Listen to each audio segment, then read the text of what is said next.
everybody, it's Kirsten from Cure Bear's Kitchen, and I thought today I would do a little video on canning.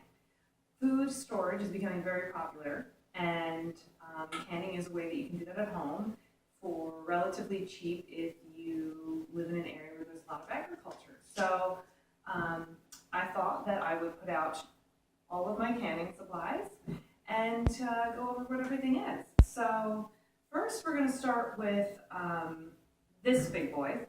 This is a pressure cooker, and it's made out of aluminum.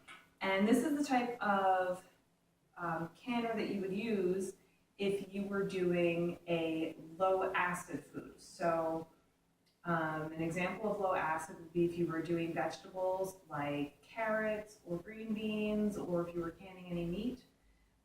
So you would want to use the pressure cooker for that. And so this is the lid that I'm holding, and it's got a dial so you can see how much pressure is building. This right here is the pressure regulator, and it sits on the vent, and that helps to keep it at 15 psi. And then you would just put this on, and then I haven't used this one in a while. I actually have an induction stove, and so I can't use this. It doesn't work. So you have to bear with me here as I try and put this on so you can see it lock in place. So you put it on, and then you twist and you would lock it. On the inside of the lid, you see that black right there? That's the gasket, and that's what helps to keep the seal. And then you also get on the bottom, this is a canning rack so that the jars sit on this instead of the bottom of the pan, of the pot. So that is what a large pressure cooker looks like. You could use this pressure cooker not only for canning, but you could also use it for just general cooking if you didn't have an electric one. And this is made by Presto. I think I got it from Walmart. I still have it, obviously, but I don't use it. I can't use it because my stove only works with things that are magnetic. So, but I can't bring myself to throw it out. You know, I still keep living the dream that one day I'll get a gas stove. So this right here is a water bath canner, and this you would use if you were doing high acid food. So this would be the type of canner that you would use if you were doing jams and jellies, or you were canning apples, applesauce, tomatoes, tomato sauce, salsa, anything like that. Anything that's going to have a higher acid content. So this is obviously with nothing really exciting about that. And then I have a canning rack in here. It's really gross because it's seen a lot of use. But you can see it's just kind of like a wire thing. And it sits here, so what you would do is you would load your cans in like that. You'd sit on it, and then you would use this to lower it into the boiling water. So that's what that is for. And both of these you would fill up to the required amount of water. Especially with the water canner, you want to have it cover the lids to help give it some pressure. Let's talk about the jars. You can see here I've got a wide range of jars because I have an addiction. And usually what I do is I will occasionally buy my jars at like Walmart or the farm stand where I go, but a lot of times you can find jars that people don't want anymore at garage sales. That's probably, Craigslist and garage sales are your best bet for getting jars for cheap. Don't buy them at Goodwill. They charge $1 a jar, and that's just stupid. If you can't find them at garage sales or Craigslist, then your next best bet is going to go to Walmart. They have good prices too. So this is a wide mouth quart size jar, and it's made by Ball. And they have their jars are really nice because they've got measurements on the side. They have the imperial and they have the metric. And sometimes on some of their jars will have a freeze line. I like to use my jars for anything, including my stock, and I put stock in the freezer. So the freeze line is really nice. This is also a quart size jar, but this is a regular mouth lid, whereas this is the wide mouth. Wide mouths are a lot better in my opinion because it's so much easier to get food in and out of it. the regular lids, it can be a little bit more of a challenge, especially with the frozen stock that you're trying to get out of the jar in a hurry for cooking.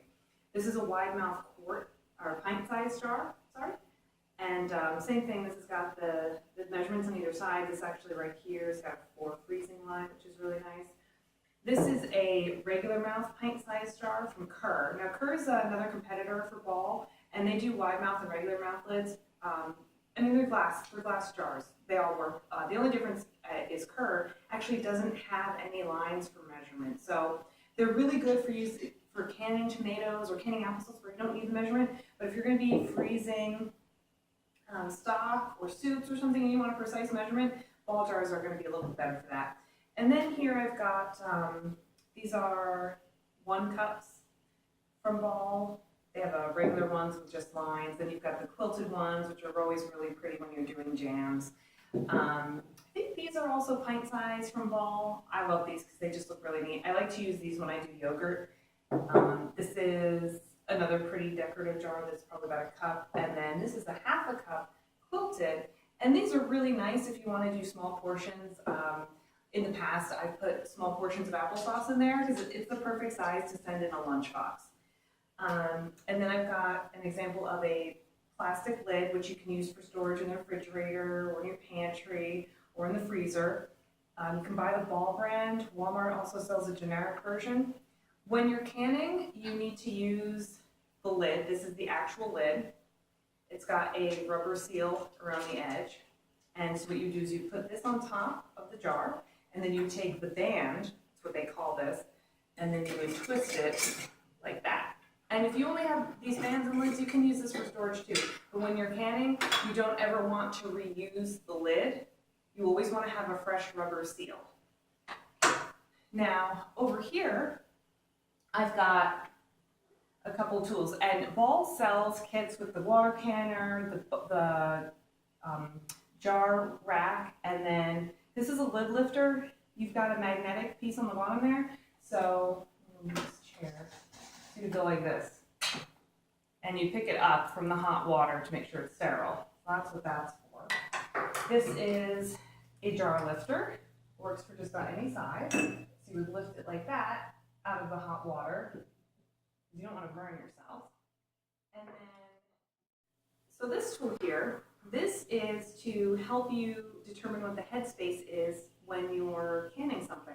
Different recipes require a different headspace, and the headspace is the difference between where the food ends and then you have the pocket of air.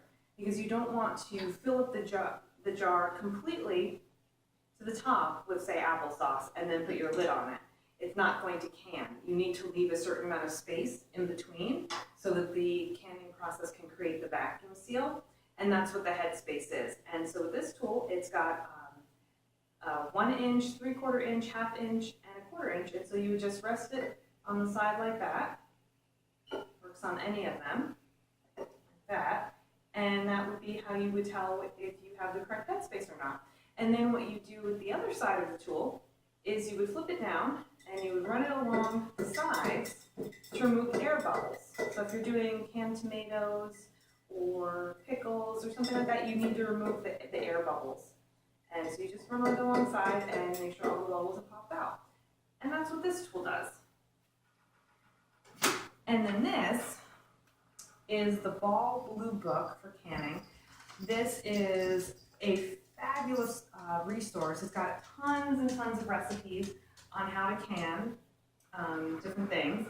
And it's also got information on how to freeze and dehydrate. So it's a really good resource. And like I said, Ball makes a kit, and sometimes this book comes with it. If not, you can find it on Amazon, or you can find it in Walmart or Target. All of these big box stores are now starting to sell all of these things.